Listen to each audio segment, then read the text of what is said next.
Hello everybody, what's going on? So for years, Li Auto held the ultimate trump card over NIO. Strong vehicle margin and consistent predictable profitability. But today, the narrative flipped completely. Li Auto just reported a staggering collapse, down to 9.4% vehicle margin and an RMB 1.7 billion net loss. Meanwhile, NIO entered Q2 sitting on an extraordinary 18.8% vehicle margin. With NIO set to report its Q2 earning on September 1st, this upcoming quarter call isn't just another quarterly update. It is the definitive moment where the entire thesis around the EV profitability shifts. When September 1st hits, there are four key metrics every single investor will be watching. But make no mistake, that 18.8% vehicle margin is the one that matters most. If NIO can prove to Wall Street that it can hold high teens vehicle margin while scaling delivery past 100,000 units per quarter, the profitability narrative transforms from a temporary fluke into a permanent structural reality.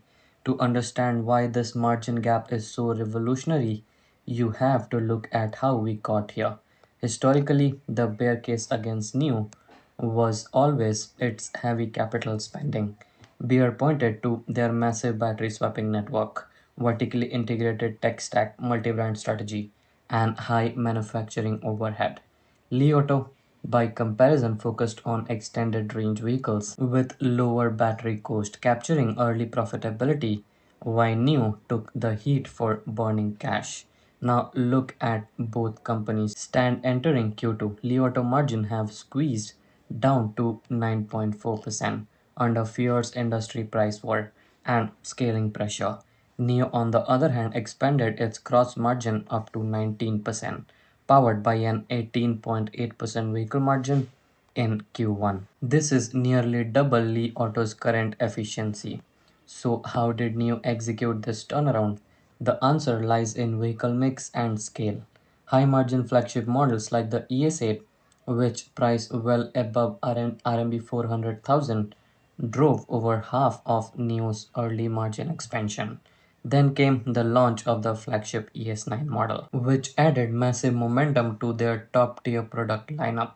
By pair bounding premium high margin flagship vehicles with high volume scaling from Onvo and the Firefly, NIO has built a defense that legacy EV players simply can't match. Apart from that, there are four numbers you need to track when earning drop on September 1st. Number 1, vehicle margin retention, the headline figure.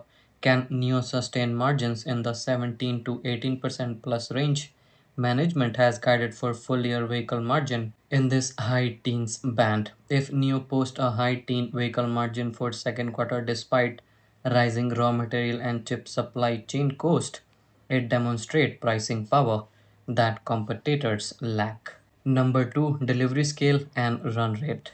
NIO delivered 107,000 vehicles in Q2, a massive 49.4% surge year over year. Hitting 100,000 plus units in a single quarter is the critical philosophical threshold. It proves that NIO's brand hierarchy, from new model to family focused on vehicles, can command volume without destroying profit margins. Number 3, non-GAAP operational profitability. Investors are looking for sustained operational execution. NIO logged positive adjusted operating profits, which will force institutional analysts to rewrite their discount cash flow models. Number 4, balance sheet and infrastructure monetization. NIO exited Q1 with RMB 48.2 billion in cash and equivalent. More importantly, its network of 3,900 swap stations and 28,000 chargers is transitioning from a capital burden into a massive economic moat. As per swap utilization ticks up across shared network partners, battery as a service becomes a recurring software like gross margin engine. And what makes this setup so compelling for NIO stock is valuation disconnect. While NIO has executed an operational turnaround, doubling its margin year over year and surging past 100K quarterly deliveries, the stock has been trading at a forward price to sales ratio of around 0.5x. That is historically depressed for a company expanding its market share and pulling ahead of its closer peers.